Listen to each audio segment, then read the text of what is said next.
Rahasia kemerdekaan Indonesia dalam kitab kuno Majapahit.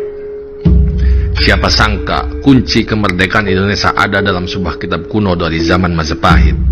Pada tahun 1945, Perang Dunia II berujung kemenangan sekutu dan kekalahan Jepang di Asia Pasifik.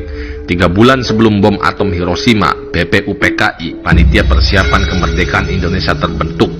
Mereka berkejaran dengan waktu, karena Belanda yang membonceng sekutu dapat merebut kembali Nusantara jika wilayah ini dianggap rampasan perang dari Jepang.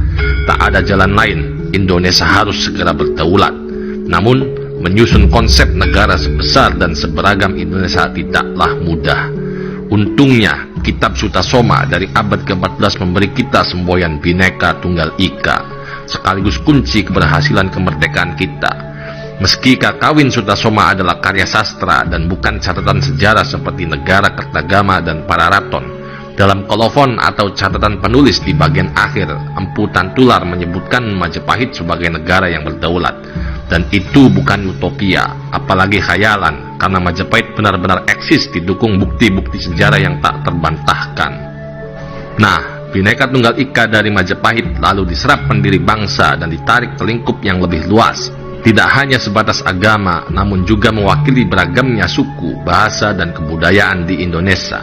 Yang menarik, Insinyur Soekarno memperkenalkan kata suku yang berarti kaki dalam bahasa Jawa. Ibarat lipan yang badannya satu tapi punya banyak kaki atau suku. Jadi, meski kita berbeda dalam banyak hal, kita tetap satu sebagai bangsa Indonesia. Nah, selain semboyan Bhinneka Tunggal Ika, ternyata Majapahit banyak menginspirasi kemerdekaan kita. Mari kita telisik satu persatu. Konsep negara kebangsaan. Dalam sidang BPUPKI pada 29 Mei tahun 1945, Muhammad Yamin menyebut bahwa negara yang akan mereka bentuk sebenarnya adalah Indonesia ketiga, karena Indonesia pertamanya adalah Sriwijaya dan yang kedua adalah Majapahit. Saat Insinyur Soekarno menggulirkan gagasan negara kebangsaan atau nasionalis stat, beliau pun menegaskan bahwa kerajaan Sriwijaya dan Majapahit adalah model yang hendak dicontohnya. Tentu ini lebih luas lagi dari sekedar wilayah Hindia Belanda, karena pada masa keemasannya cakupan Majapahit membentang dari ujung utara Sumatera hingga Irian atau Papua. Wilayah Indonesia terdiri dari ribuan pulau dan budaya, namun semua diikat menjadi satu konsep bernama Nusantara. Kesatuan Nusantara yang beragam. Nama Nusantara sudah tercatat sejak zaman Singasari, salah satunya dalam Prasasti Mula Malurung 1255 Masehi. Namun, nama ini semakin populer di era Majapahit karena politik ekspansi yang dikerjakannya. Empu Prapanca kemudian mengabadikan wilayah-wilayah Mandala Nusantara dalam Kakawin Negara Kertagama 1365 Masehi. Nama Nusantara kembali bergaung saat Ki Hajar Dewantara dalam Kongres Pemuda 1928 mengusulkannya sebagai nama negara. Meski nama Indonesia yang terpilih, Nusantara tetap dipertahankan untuk merujuk pada luasnya wilayah dan ragamnya budaya kita. Jadi, sepaket dengan Bhinneka Tunggal Ika, kata Nusantara dari zaman klasik ini mengingatkan kita keragaman adalah kekuatan. Dan sampailah kita ke warisan berikutnya, Sang Saka Merah Putih. Tahukah Anda, Majapahit juga mewariskan Sang Saka Merah Putih sebagai bendera kita? Bukannya bendera kita asalnya dari bendera Belanda yang disobek bagian birunya? Ya, bisa juga. Tapi, tanpa legitimasi dari sejarah Majapahit, bendera kita mungkin ditolak di dunia internasional karena terlalu mirip dengan Monaco yang sudah menggunakannya sejak 1881.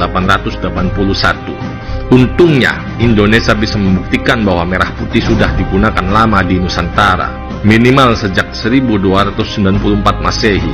Menurut Prasasti Kudadu yang dikeluarkan Dyah Wijaya yang berkuasa pada tahun 1293 sampai 1309. Pada saat itu, merah putih memang sudah digunakan sebagai bendera, meski awalnya menjadi panji kerajaan Daha atau Kadiri yang memberontak terhadap Singasari. Selain bendera, lambang negara kita berakar pada Majapahit. Garuda, berjuang untuk merdeka. Kisah Garuda yang membebaskan ibunya dari penjajahan para ular banyak dipahatkan di candi-candi era Singasari dan Majapahit. Misalnya Candi Kidal, Candi Sukuh, dan Candi Ceto yang mengusung tema ruat. Kisah Garuda mengusung spirit yang sama dengan para pahlawan yang berjuang membebaskan Indonesia dari penjajahan. Maka, ketika panitia PPKI bersidang pada 18 Agustus 1945 guna menyusun UUD 45 sebagai konstitusi Indonesia, mereka pun menetapkan Garuda Pancasila sebagai lambang negara kita. Jadi, apa gunanya kemerdekaan Indonesia dikait-kaitkan dengan Sriwijaya dan Majapahit? Kita tidak boleh lupa, berkat adanya Sriwijaya dan Majapahit, para pendiri bangsa berhasil membuktikan kepada dunia bahwa Indonesia bukanlah wilayah tak beradab yang ditemukan dan diperadabkan oleh Belanda sehingga berhak dikuasai para kolonis, seperti yang terjadi di Amerika dan Australia. Justru eksistensi Majapahit sebagai kerajaan berdaulat dalam kitab Sutasoma menjadikan bangsa kita punya sejarah sebagai negara yang berdaulat.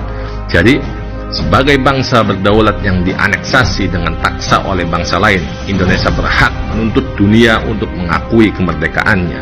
Disinilah pentingnya kita punya kesadaran sejarah. Majapahit yang menjadi klimaks dari rangkaian sejarah klasik kita adalah jangkar Indonesia pada kejayaan masa silam. Namun, tak usah lagi kita mengharapkan bangkitnya kembali kejayaan Majapahit. Ia telah hadir di sini saat ini sebagai Indonesia. Dan tidak perlu juga kita mengganti ideologi dan dasar negara dengan yang lain, karena yang kita punya saat ini adalah yang terbaik. Merdeka!